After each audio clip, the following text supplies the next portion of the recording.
ating celebration para sa kasalang Bea Alonzo at Vincent Co. Bukod sa snaps na shinare ni Bea, we have greetings mula sa mga kaibigan niya at co-stars. Makichika kay Nelson Canlas. Ika nga sa kanta, all's well that ends well, dahil nabalot man ng kontrobersya ang mga nakaraang buwan mula nang lumabas ang marriage ban noong Marso at sa pagkaka-cancel umano ng napabalitang destination wedding sa Spain noong Mayo. Bea Alonzo and Vincent Co finally got their happy ending.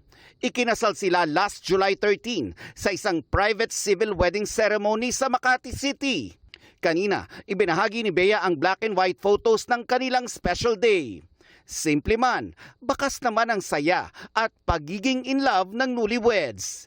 Extended ang saya hanggang sa comment section kung saan binati sina Bea at Vincent ng malalapit sa kanilang buhay at kanilang supporters.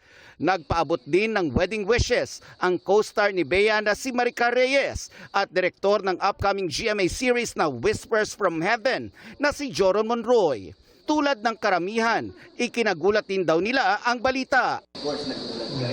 Oo, syempre. Kasi dapat may taping kami tapos biglang nagkaroon siya ng emergency. So yun pala yun. For Bea, I'm very happy for her kasi itong ending na to parang sa pelikula lang natin to napapanood. Pero it happened to her in real life. Maricar, I'm sure. Super. Oh my God. But very happy for her.